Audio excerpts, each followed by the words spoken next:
마가복음 10장 17절에서 22절까지의 말씀 한 절 한 절씩 교독하시고 마지막 절은 함께 읽도록 하겠습니다. 마가복음 10장 17절입니다. 예수께서 길에 나가실새 한 사람이 달려와서 꿇어 앉아 묻자오되 선한 선생님이여 내가 무엇을 하여야 영생을 얻으리까? 예수께서 이르시되 내가 어찌하여 나를 선하다 일컫느냐? 하나님 한 분 외에는 선하신 이가 없느니라.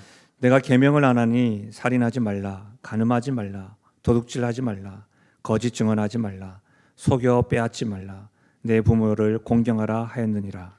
그가 여짜오되 선생님이여 이것은 내가 어려서부터 다 지켰나이다.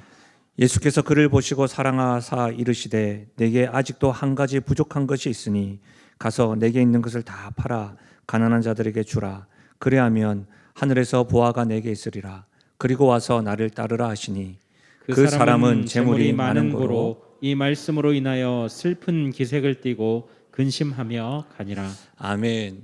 저는 본문의 말씀을 가지고 한 청년의 오해라는 제목으로 말씀을 나누겠습니다. 오래되었지만 이전에 TV나 영상 또 다큐멘터리를 보게 되면 이 관찰 카메라 입장에서 이렇게 보여주게 됩니다. 지금 말씀을 드려서 이렇게 이해가 되지 않을 수도 있는데 대표적으로 TV 프로 가운데 나 혼자 산다라고 하는 프로가 있죠. 그리고 우리 아이가 달라졌어요. 또 부부에 대해서 자녀에 대해서 이렇게 관찰하면서 그 상황을 우리가 이렇게 주목하고 살펴보게 되는 그런 것들이 있습니다. 오늘은 그와 같은 관점으로 오늘 이 말씀을 살펴보면서 하나님께서 우리 각자에게 주시는 그 뜻과 마음을 알아가는 은혜가 있으면 참 좋겠습니다. 그와 같은 관점, 관찰 카메라적 관점으로 오늘 말씀을 이렇게 들여다보면 오늘 말씀은 한 사람과 예수님이 대화하고 있습니다. 근데 이 대화는요, 우리가 오늘 마가복음이라는 것을 읽었는데 마태복음이라는 곳에서도 누가복음이라는 곳에서 총 3곳에서 똑같이 기록되어져 있습니다.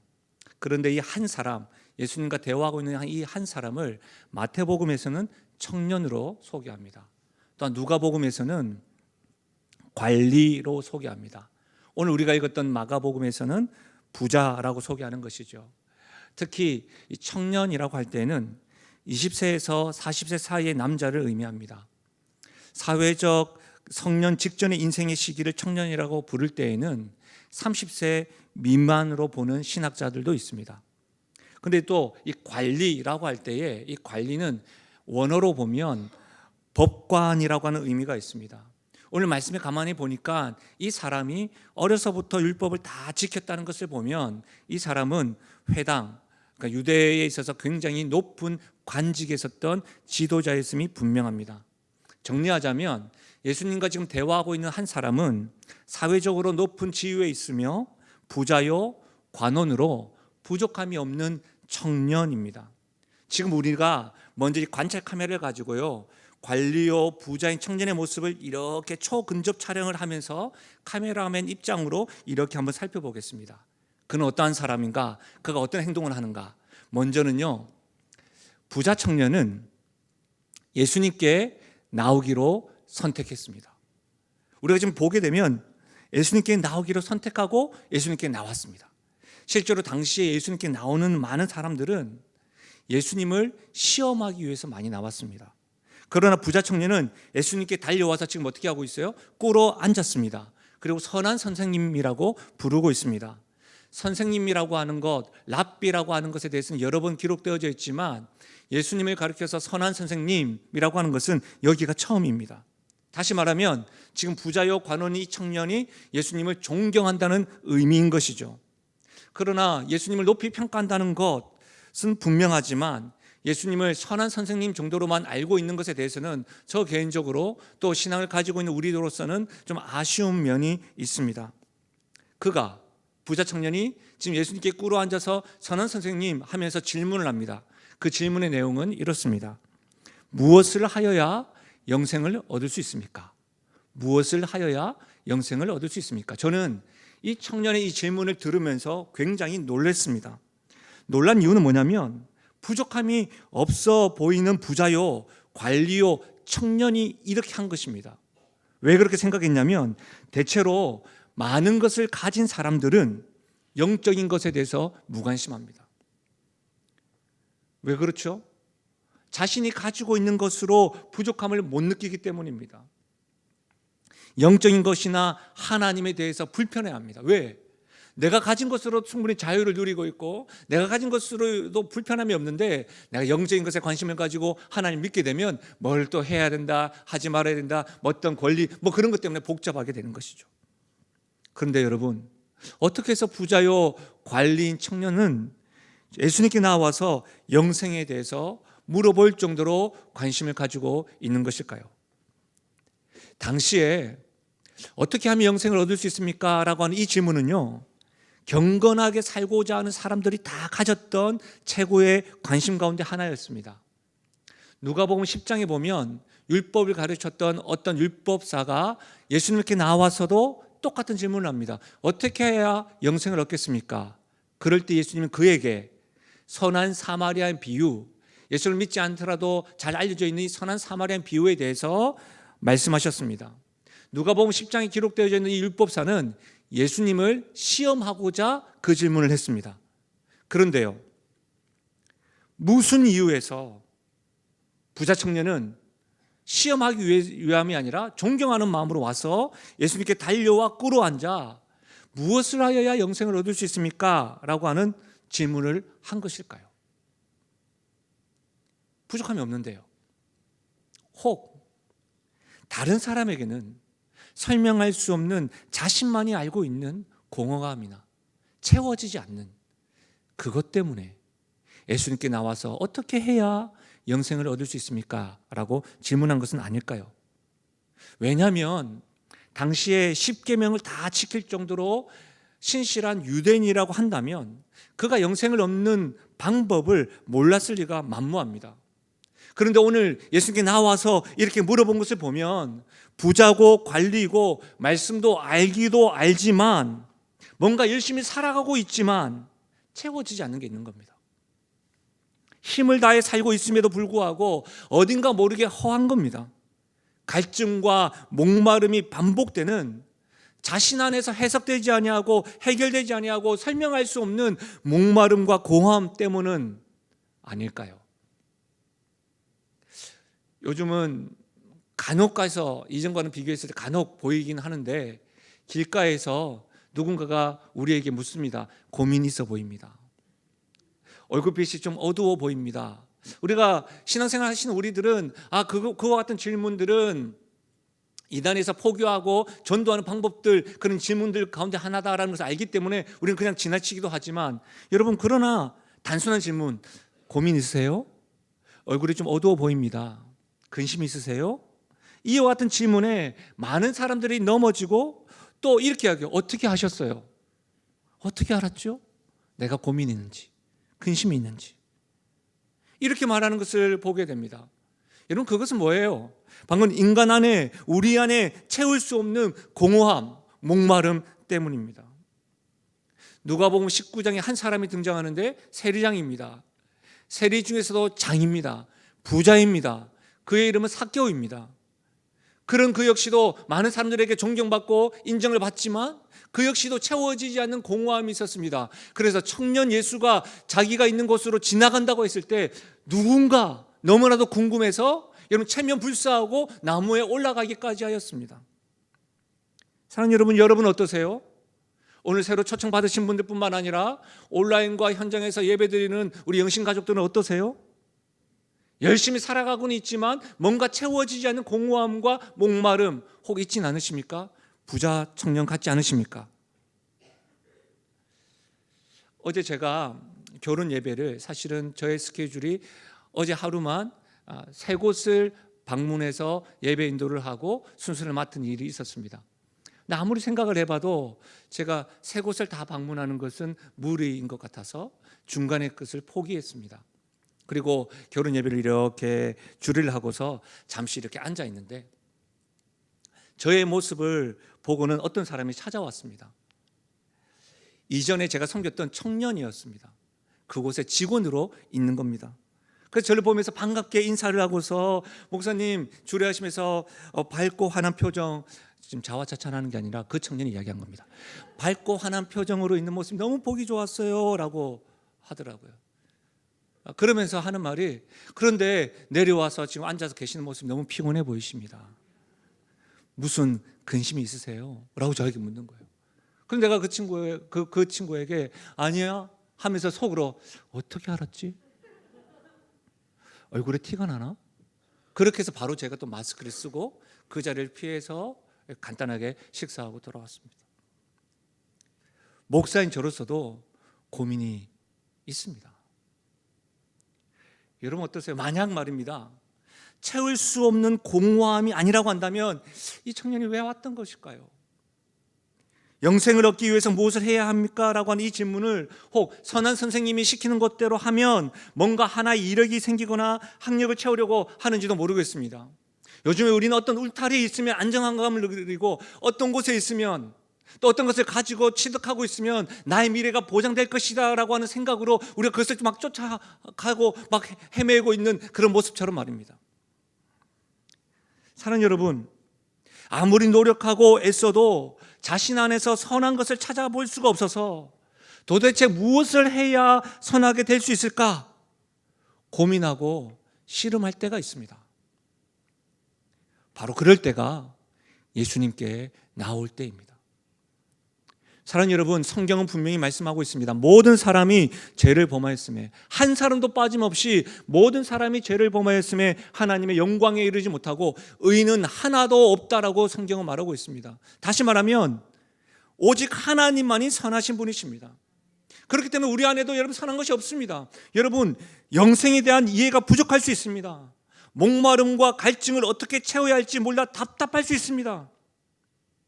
사랑하는 여러분, 영생의 문제를 가지고 부자 청년처럼 진지하게 고민해 본 적 있으십니까? 많이 가져서 혹 고민하지 않으십니까? 너무 바쁘셔서 고민할 틈도 없으십니까? 사랑하는 여러분, 혹 여러분이 열심히 살고 있음에도 불구하고 바쁘고 정신없이 살았음에도 불구하고 갑작스럽게 찾아오는 공허함과 채워지지 않은 마음이 있으십니까? 그렇다면 부자 청년과 같이 예수님께 나아올 수 있기를 바랍니다. 예수님만이 길이요 진리요 생명입니다. 그분께 나올 때에 그 공허함과 마음이 채워질 줄로 믿습니다. 우리는 지금 계속해서 부자 청년을 이렇게 주목하고 있습니다. 스스로 찾아왔던 그 부자 청년이 우리가 생각한 것과는 다른 선택을 합니다. 다시 한번 더 살펴볼까요? 그 부자 청년은 예수님을 떠나기로 선택합니다. 스스로 예수님에게 찾아왔습니다. 그리고 내가 어떻게 해야지 영생을 얻습니까? 라고 하는 질문 앞에 그는 또다시 스스로 예수님을 떠났습니다. 19절과 20절입니다. 우리 같이 한번 읽어볼까요? 19절과 20절 시작. 내가 계명을 안 하니 살인하지 말라, 간음하지 말라, 도둑질하지 말라, 거짓 증언하지 말라, 속여 빼앗지 말라, 내 부모를 공경하라 하였느니라. 그가 여짜오되 선생님이여 이것은 내가 어려서부터 다 지켰나이다. 여러분, 청년이 하는 말을 들으시면서 놀랍지 않으십니까? 율법을 다 지켰다고 큰 소리치는 부자 청년을 보십시오. 여러분, 어려서부터 율법을 다 지켰다고 함에도 불구하고 영생의 문제를 가지고 와서 물어보는 모습을 보십시오. 저는 실제로 이 청년이 나는 어렸을 때부터 율법을 다 지켰습니다라고 하는 이 말 100% 어떻게 다 지켜요? 저는 믿을 수가 없어요. 근데 어쨌든 여러분, 우리가 이 말씀을 통해서 알 수 있는 것은 그래요. 100% 다 지켰다고 봐요. 분명히 우리가 알 수 있는 것은 뭐예요? 율법을 100% 다 지켰다고 하더라도 영생을 얻을 수 없다는 사실입니다. 그래서 고민하고 있는 겁니다. 그렇다면 예수님께 오지도 않았겠지요. 사랑하는 여러분, 영생은 하나님만이 주실 수 있으십니다. 그리고 영생은 예수님을 따르는 자들에게 허락되는 것임을 믿으시길 바랍니다. 예수님의 말씀을 들어보십시오. 21절입니다. 예수께서 그를 보시고 사랑하사 이르시되 내게 아직도 한 가지 부족한 것이 있으니 가서 내게 있는 것을 다 팔아 가난한 자들에게 주라. 그리하면 하늘에서 보화가 내게 있으리라. 그리고 와서 나를 따르라 하시니. 여러분, 이 말씀은 굉장히 바르게 해석해야 합니다. 대체로 마가복음 10장 21절 이 말씀을 가지고 극단적인 삶으로 사회적 무리를 일으키는 이단들이 좋아하는 말씀 가운데 대표적인 하나의 말씀이 이 말씀입니다. 이 말씀 가지고 어떻게 하죠? 자신들에게 소속된 사람들에게 이 말씀을 근거로 여러분이 가지고 있는 모든 소유를 다 정리하고 예수님을 따르십시오. 그것을 가지고 이 공동체에 헌납하십시오. 그래야 복이 됩니다. 박 집사님, 그 부동산, 가지고 있는 재산, 최근에 받았던 그 집사님 그거 다 해요. 하나님 아십니다. 조금 더 숨기면 복이 아니라 저주가 일어날 것입니다. 하나님께 다 가져올 때에 하나님이 100배로 허락할 줄은 믿습니다. 이 아멘 하면 안 됩니다. 이렇게 한다고, 이렇게. 사실 여러분, 저도 이 말씀 이렇게 해석하고 싶습니다. 권사님, 집사님, 장로님, 교회 할 일이 많습니다. 제 계좌번호는요, 우리 교회 계좌번호는요, 이렇게 하고 주세요. 다 팔아서 주세요. 하나님을 위해 쓰겠습니다. 여러분, 제 마음에 불쑥불쑥 올라오고 있는 이 마음. 근데 여러분, 오늘 이 말씀은요, 가진 자 부자에게 불안하게 만드는 말씀이 아닙니다. 불편하게 하는 말씀도 아닙니다. 그렇다면 왜 예수님께서 이 말씀을 하신 걸까요? 한 가지가 부족하다는 말을 제대로 이해해야 합니다. 이것은 말 그대로 단 한 가지만 부족하다는 의미가 아닙니다. 부족한 것들이 많지만 그 가운데 결정적이고 근본적인 잘못을 무엇인지 지금 예수님은 부자 청년에게 지적하고 있는 겁니다. 이 말씀을 오해해서는 안 됩니다. 부자들이 반드시 지켜야 할 일반적인 원칙으로 받아들여서는 안 됩니다. 또한 이 말은 구원을 얻기 위해서 물질을 포기하라는 것을 의미하지도 않습니다. 더구나 이 말을 재산은 다 처분하는 것이 경건한 삶을 살아가는 바른 삶의 자세라는 것도 아닙니다. 그렇다면 예수님께서 이 말씀을 하신 건 뭘까요?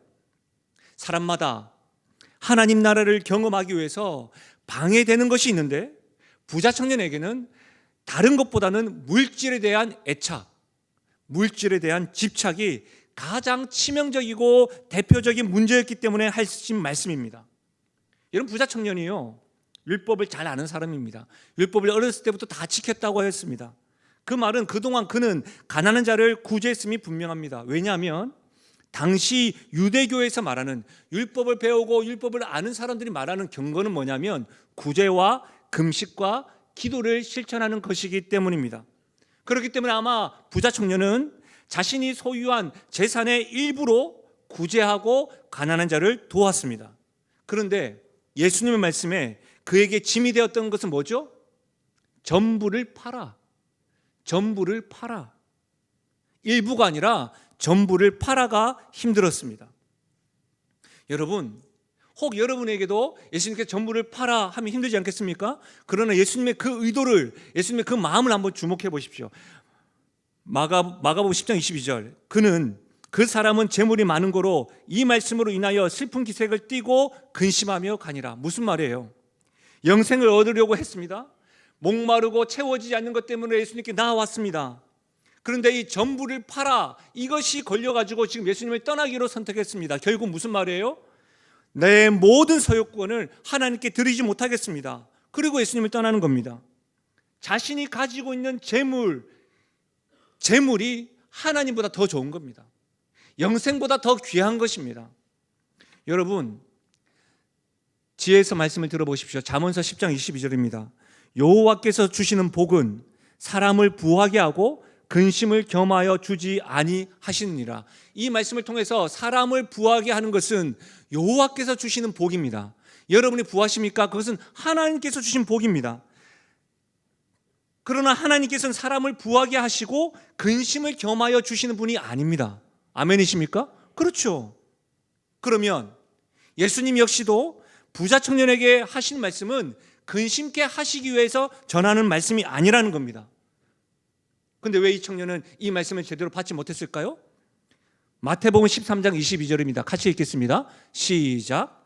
가시떨기에 뿌려졌다는 것은 말씀을 들으나 세상의 염려와 재물의 유혹에 말씀이 막혀 결실하지 못하는 자요. 하나님의 말씀을 들었습니다. 하나님의 말씀 잘 압니다. 말씀을 들으나 세상의 염려와 재물의 유혹에 말씀이 막혀서 결실하지 못하는 자다. 하나님보다 재물을 더 사랑하기 때문입니다. 하나님 말씀은 알고 있으나 여전히 우리의 생명이나 행복은 소유의 넉넉함에 있다고 확신하기 때문입니다. 그래서 주님을 따르지 못하고 있는 겁니다.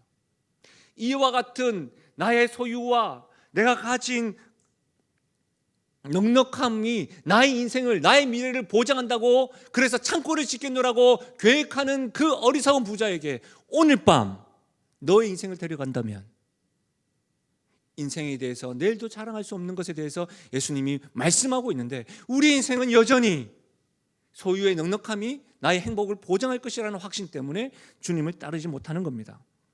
사랑하는 여러분, 부자 청년에게는 재물이라고 한다면, 혹 우리에게 있어서 하나님께 나아가는 것을 방해하는 것은 무엇일까요? 주님을 따르기로 하는 것에 가로막는 것이 있다고 하면 무엇일까요? 주의 말씀을 듣고도 순종하지 못하게 막는 것은 어떤 것이 있을까요? 내가 주님 외에 책으로 생각하여 주님을 따르지 않고 떠나가는 선택을 하게 만드는 것은 어떤 것일까요? 뭐니 해도 여전히 돈이십니까? 아니면 자존심이십니까? 가족은 건들지 말아요. 가족이십니까? 자녀이십니까? 명예이십니까? 아니면 건강이십니까? 부자 청년은 자신의 선택으로, 자신의 목마름으로 인하여 영생을 어떻게 해야 얻습니까? 라고 엎드려서 질문했던 그 선택이 이제는 자신의 선택으로 예수님을 떠났습니다. 우린 지금 이 모습을 보고 있는 겁니다. 이제는요, 우리 카메라를 청년에게 주목하는 것이 아니라 청년과 대화하고 있는 예수님에게 카메라를 이렇게 들어밀어서 예수님을 보도록 하겠습니다. 그 예수님 어떻게 행동하고 있을까요? 부자 청년 예수님, 그분은 우리를 선택했습니다. 여러분, 오늘 21절 말씀인데요, 21절 말씀을 다시 한번 더 들어보십시오. 예수께서 그를 보시고 사랑하사 이르시되 내게 아직도 한 가지 부족한 것이 있으니 가서 내게 있는 것을 다 팔아 가난한 자들에게 주라. 그리하면 하늘에서 보화가 내게 있으리라. 그리고 와서 나를 따르라 하시니. 여러분, 여기에서 우리는 어떤 것에 주목하냐면 전부를 팔아 나를 따르라, 이 말씀에 주목하는데 21절 다시 한번 더 보시면 그를 보시고 사랑하사, 무슨 말이에요? 부자 청년을 향한 예수님의 시선이요 마음입니다. 우리는 지적한 것에만 집중하여서 반항하거나 등 돌릴 때가 있습니다. 지금 예수님은 그를 보시고 사랑하사, 무슨 말이에요? 부자 청년에게 명령한 것이 아닙니다.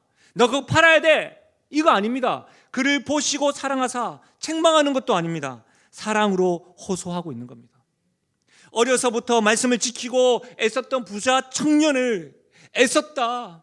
그런데 진짜 내가 알아야 되는 것 하나 있는데 알려주고자 하는 주님의 마음이 담겨져 있는 메시지인 겁니다. 여러분, 그거 아세요? 예수님도 30대 청년이었습니다. 완전한 하나님이신 그분이 완전한 인간으로서 청년의 때에 어렸을 때부터 말씀을 지키고 애쓰고 목마름에 대해, 영생에 대해서 목말라하고 질문하는 그에 대해서 책망하는 것이 아니라 공감하고 있는 겁니다.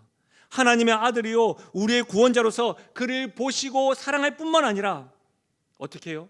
청년으로서 같이 사랑으로 대하면서 권하고 있는 겁니다. 그것 아십니까? 청년 예수님도 부자이십니다. 청년 예수는 상상도 할 수 없을 만큼 부자입니다.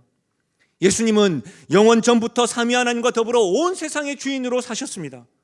그런데 그 청년 예수님은 그 막대한 부와 명예를 이미 버리셨습니다.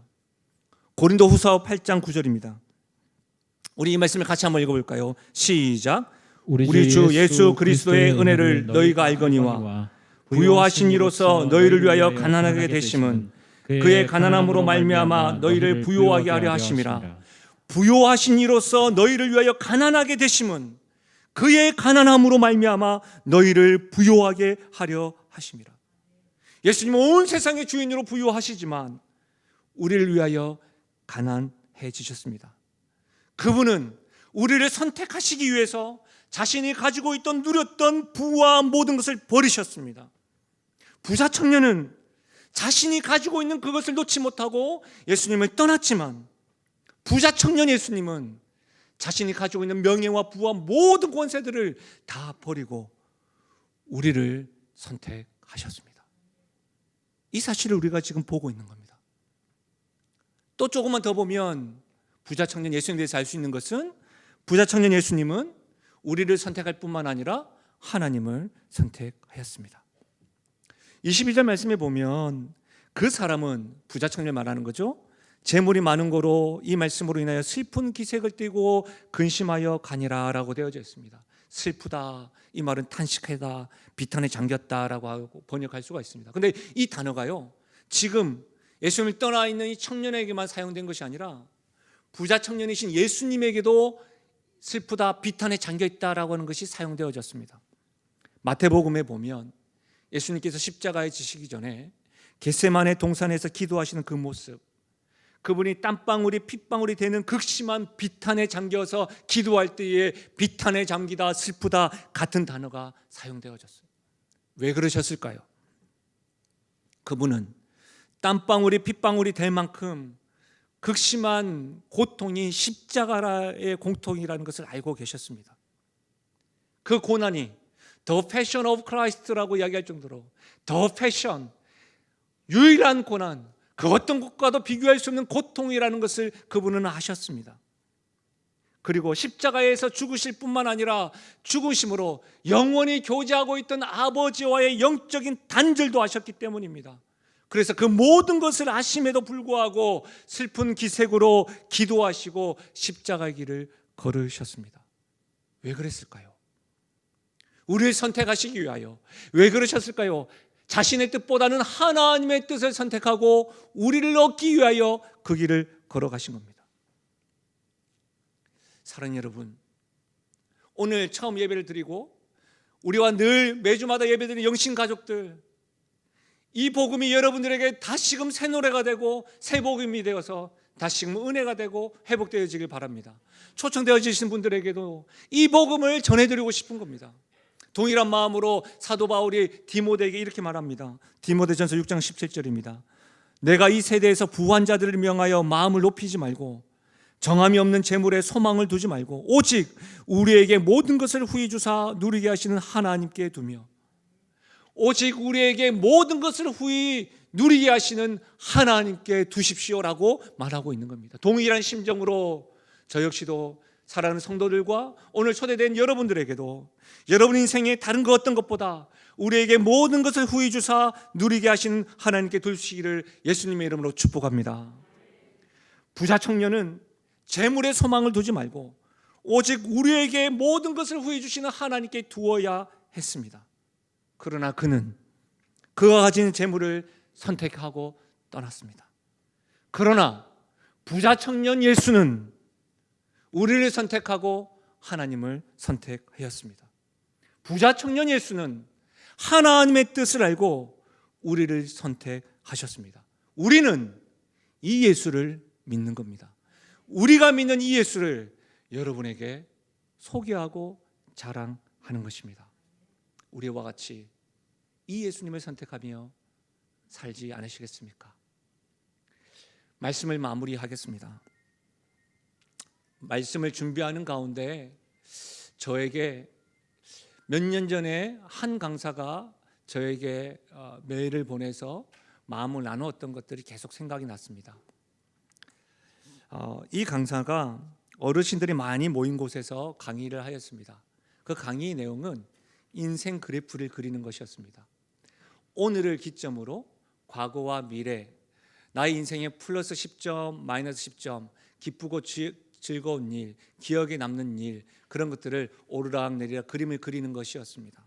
그리고 그렇게 그림을 표시하고 나눈 가운데 다 하고 나서 그 그림을 한 장씩 들면서 소개하기 전에 강사가 먼저 본을 보인 것이죠. 자신이 그린 인생 그래프를 보여주면서 본인은 10대 시절에 촌지를 바라는 나쁜 선생님을 경험하고 난 이후에 굉장히 힘들었다고 합니다. 그런데 20대 때에 예수님을 인격적으로 만나서 그래프가 이렇게 상승되었다가 30대 때에 너무 치열하게 공부하고 힘든 시간을 보내면서 죽고 싶다는 그런 생각을 많이 하게 되었다고 합니다. 지하철을 타고 한강을 지날 때면 저 강에 뛰어내리면 죽을 수 있을까? 그러면 이 힘든 시간을 끝낼 수 있을까? 그와 같은 절망적인 생각을 했었던 적도 많았다고 합니다. 근데 지금 40대에 와서는요, 가정도 꾸리고 아이의 자라는 것도 보면서 다시 인생의 봄을 보내는 것처럼 좋은 시간을 보내고 있었다고 인생의 그래프를 이렇게 설명했습니다. 그러고 난 다음에 어르신들도 한번 해보시죠, 이렇게 이야기하는 겁니다. 근데 여러분, 어르신들의 인생 그래프를 보고 이야기를 들을 때 너무나도 많이 감동을 받았다고 합니다. 분명 힘든 시간을 보내신 분들도 계실 텐데 지난 시간들을 돌아보면서 모든 시간에 감사하다고 고백하는 겁니다.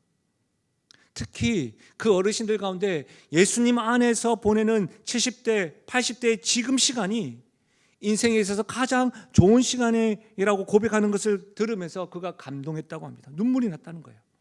물론 일부 힘든 시간을 보내는 분들도 계셨지만 대부분 인생 그래프에서 아주 좋은 점수를 가지고 오르막 그래프를 그리고 있었다는 거예요.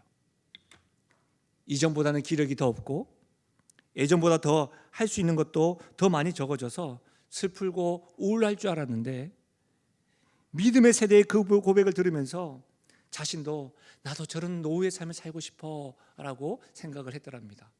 그러면서 그 인생 그래프 집단 프로그램을 마치고 난 이후에 서로에게 격려의 말들, 해주고 싶었던 말들과 글들을 이렇게 주고받는 시간을 하면서요, 강사의 인생의 이야기를 들었던 어르신이 많은 축복의 말들과 격려를 해줬답니다.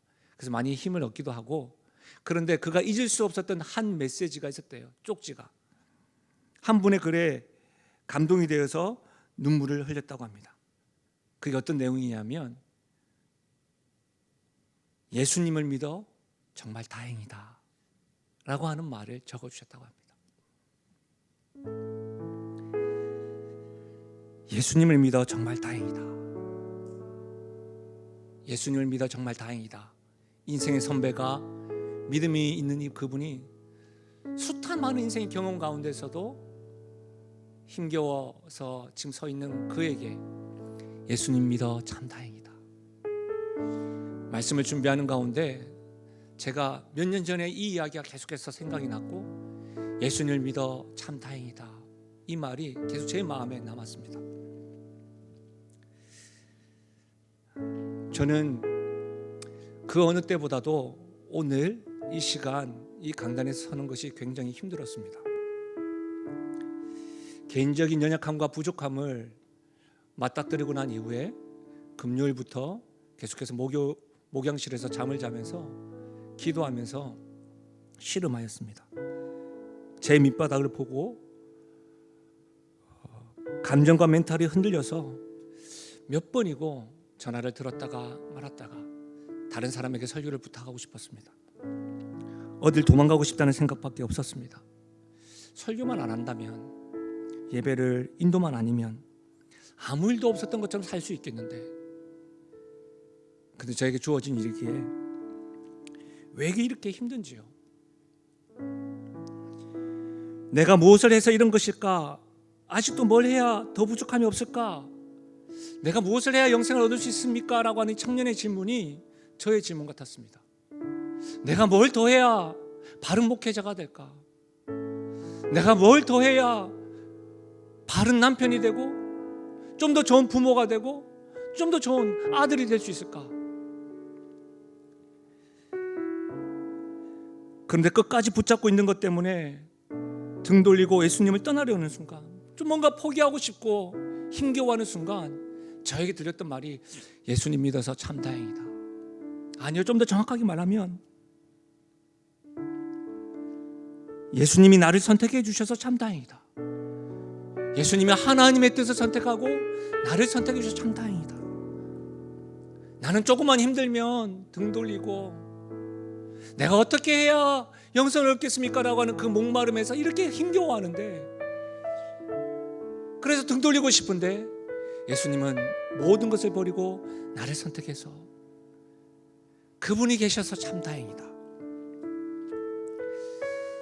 사랑하는 영신 가족 여러분, 오늘 온라인과 현장에 있는 여러분, 우리 이 예수님 기억하십시다. 오늘 처음으로 예배드리는 여러분, 부자 청년과 같은 선택하지 마시고, 여러분 어떠한 모습으로 오셨는지 저는 잘 모릅니다. 성도들도 마찬가지지요. 그러나 그 걸음이 나를 위해서 모든 것을 버리시고 사랑하신 그 예수님을 떠나는 걸음 되지 않길 바랍니다. 나와 같이 예수님을 선택하고 예수님이 주시는 그 평안함과 그 채워주심으로 인하여 하나님의 자녀의 기쁨을 누릴 수 있기를 예수님의 이름으로 간절히 축원합니다. 우리 시간의 말씀을 생각하시면서요, 우리 이 찬양으로 하나님께 올려드리겠습니다. 찬양은 기도입니다. 이 찬양을 잘 모르셔도 가사를 잘 읽어보시면서 기도하는 마음으로 같이 나아가겠습니다. 주여 우린 연약합니다. 주여 우린 연약합니다. 우린 오늘을 힘겨워합니다. 주 뜻 이루며 살기에 부족합니다. 우린 연약합니다. 주여 우린 넘어집니다. 주여 우린 넘어집니다. 오늘 하루 또 실수합니다. 오늘 하루 또 실수합니다. 주의 긍휼을 구하는 주의 긍휼을 구하는 죄인입니다. 우린 주만 바라봅니다.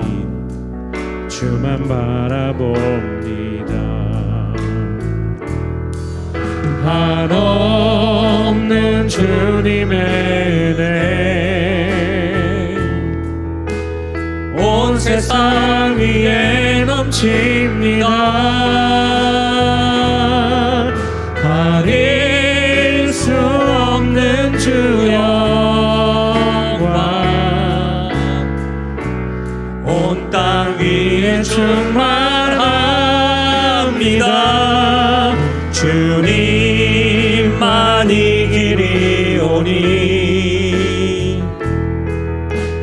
우린 그 길 따라갑니다. 그날에 우릴 이루실 주는 완전합니다. 우리 이 시간에는요, 우리가 하나님 말씀을 받았습니다. 하나님의 말씀에 기도하고 하나님의 말씀에 반응한다는 의미로 우리 다 함께 일어나셔서 찬양을 모르시는 분은 이 가사의 내용을 생각하시고, 아, 이런 내용이구나, 이런 마음이구나 이라고 기도로 하는 마음으로 부르시면 되겠습니다. 우리 다시 한번 더 찬양할까요? 주여 우린 연약합니다. 주여 우린 연약합니다. 우린 오늘을 힘겨워합니다. 우린 오늘을 힘겨워합니다. 주 뜻 이루며 살기에 부족합니다. 우린 연약합니다. 우린 연약합니다. 주여 우린 넘어집니다. 주여 우린 넘어집니다. 오늘 하루 또 실수합니다. 오늘 하루 또 실수합니다. 주의 긍휼을 구하는 죄인입니다. 주의 긍휼을 구하는 죄인입니다.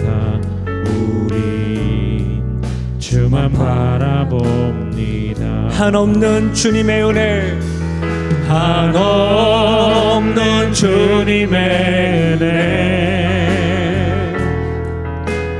온 세상 위에 넘칩니다. 가릴 수 없는 주 영광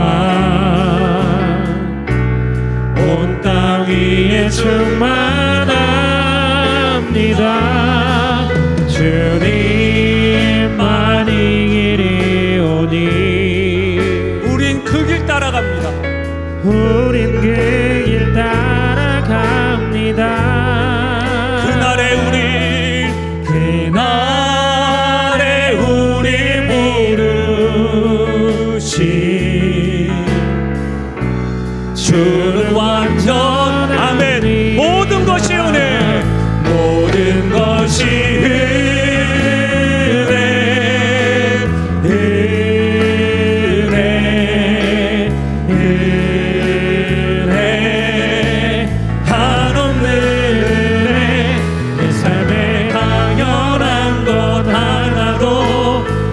없었던 것을 모든 것이 은혜 아멘. 모든 것이 모든 것이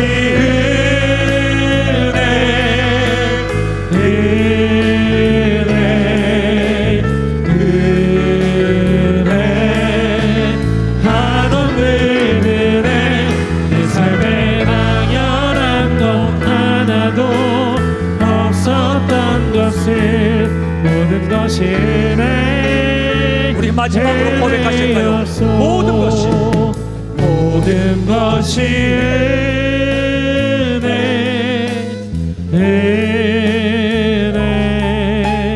은혜 한없는 은혜 내 삶에 당연한 건 하나도 없었던 것을 모든 것이 은혜였소. 사랑하는 여러분, 오늘 말씀을 통해서 저의 부끄러운 모습, 부족한 모습을 이렇게 드러낸 이유는 예수 믿어도 우리 간혹 우리 안에 채워지지 않는 것, 그래서 혹 무엇을 더 해야지 얻을 수 있을까 발버둥 칠 수 있습니다. 그러나 내가 무엇인가 해서 주께서 주시는 평안과 샬롬을 경험하는 것이 아니라 나를 선택하시고 주님의 뜻을 선택하시고 모든 것을 버리셔서 나에게 오신 주님, 사랑하고 말씀하시는 그 주님을 선택해야 때야말로 우리가 모든 것이 은혜입니다. 연약하고 넘어지고 쓰러지고 실수하지만 주님 때문에 다시 살아갑니다라고 고백할 수 있는 겁니다. 성도들은 이 은혜를 다시금 회복하십시다. 오늘 처음 예배를 드리시는 분들, 이 은혜를 다른 건 다 몰라도 이 은혜만큼은 우리와 같았으면 좋겠습니다.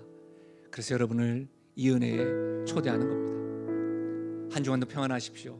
오늘은 제가 여러분을 위해서 기도하겠습니다. 좋으신 하나님 아버지, 감사함을 드립니다. 하나님 아버지, 무엇을 해야 영생을 얻을 수 있습니까?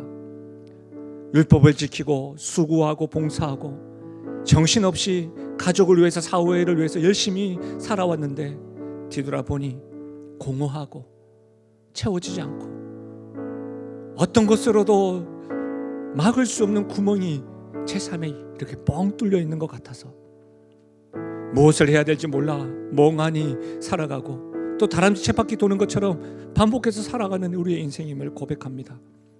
주님을 알고 있으면서도, 말씀을 들으면서도 하나님 놓지 못해서 내가 뭘 더 해야 됩니까? 어떻게 더 해야지 좋은 목사가 되고, 어떻게 더 해야 좋은 남편과 좋은 아내가 되며, 내가 어떻게 더 해야 좋은 부모가 되고 좋은 자녀가 되고 아들이 될 수 있겠습니까? 라고 하는 질문이 꼭 오늘 부자 청년의 질문 같습니다. 하나님 뜻을 선택하고 우리를 선택한 부자 청년 예수님이 우리에게 있음을 알고 그 주님의 사랑과 죽으심과 부활하심으로 우리에게 더하신 선물, 이 은혜, 구원의 기쁨 붙잡고 살아갈 수 있는 용기와 담대함을 가지게 하여 주옵소서. 오늘 함께 예배드리는 모두가 이 은혜에 초대되어서 누림에 나아가는 우리 모두가 되게 하여 주옵소서. 그렇게 역사하신 하나님을 찬양하고 예수님의 이름으로 기도하옵나이다. 아멘. 우리 함께 선포하겠습니다. 나는 하나님으로부터 부름받은 하나님의 자녀입니다. 우리는 세상으로 보냄받은 그리스도의 제자입니다. 아멘. 준비하신 다과 꼭 받아가시고 선물도 꼭 받아가시고 또 나머지 분들은 그 복음에 기뻐하시고 오늘 3부 예배 후에 재직했습니다. 기억해 주시고요. 하나님의 축복을 받겠습니다. 지금 우리 주 예수 그리스도의 은혜와 하나님 아버지의 무한하신 사랑과 성령 하나님의 위로 교통하심 충만하신 역사가 모든 것을 다 버리시고 우리를 선택하시고 하나님의 뜻을 이루기 위하여 십자가에 지시고 우리를 사랑하시는 그 주님이 우리에게 있음을 알고 우리 역시도 그분을 선택하고 그 선택함과 동시에 주님과 동행하고 기쁨을 누리기 원하는 사랑하는 주의 백성들 머리 위와 그들의 가정과 생업과 기도 제목 위에 특별히 사랑하는 다음 세대 머리 위에 지금으로부터 영원토록 함께 하시기를 축원하옵나이다. 아멘.